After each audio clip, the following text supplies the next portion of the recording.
Think about the last time you got really angry. Not just the moment itself, but what came after. Maybe things felt a little off with someone you care about. Maybe you said something you wish you could take back. Maybe you ended up apologizing for a version of yourself that didn't even feel like you.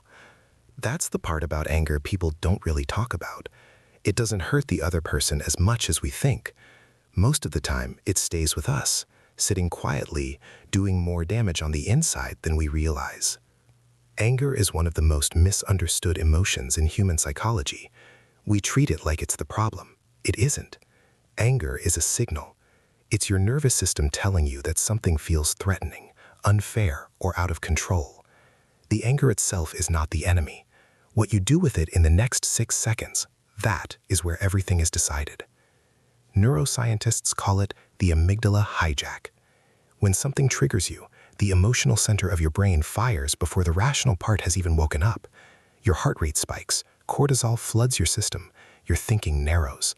And in that state, you are genuinely not the version of yourself you want to be making decisions as. You are operating on ancient survival wiring that was designed for physical threats, not for traffic, not for a comment someone made, not for the person who didn't respond to your message. So what do you actually do? The first thing is the hardest. You pause. Not because pausing feels natural. It doesn't. When you're flooded with anger, pausing feels like losing. But here's what that pause actually is. It is the 6 seconds your prefrontal cortex needs to come back online. It is the moment between stimulus and response where your entire life can change direction.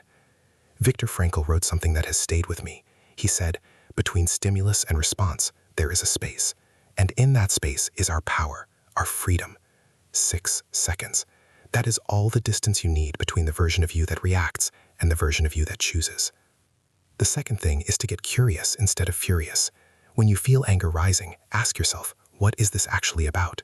Because most of the time, the surface reason is not the real reason. You are not angry because they were late. You are angry because being made to wait makes you feel like you don't matter. You are not angry because they criticized your work. You are angry because your sense of identity felt threatened. The anger is real, but the story beneath it is where the real conversation needs to happen.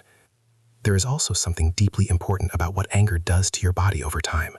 Chronic anger, the kind that simmers quietly, that you carry into rooms, that colors how you see everything, raises your cortisol levels, damages your cardiovascular system, and quite literally ages you faster.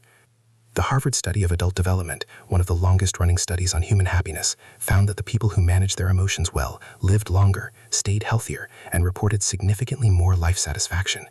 Your anger is not just a social problem, it is a biological one. And then there is this. The people who trigger your anger most reliably are almost never doing it intentionally. They are usually just living their life, completely unaware that something they did landed so heavily in yours. Holding anger towards someone who doesn't even know they upset you is like drinking poison and expecting them to get sick. You are the one carrying it. You are the one it's damaging. The most emotionally intelligent people are not the ones who never feel anger. They feel it just as sharply as anyone else. The difference is, they have learned to feel it without becoming it. They have created enough inner space to let the feeling move through them rather than take over them. That is not weakness. That is the hardest kind of strength there is.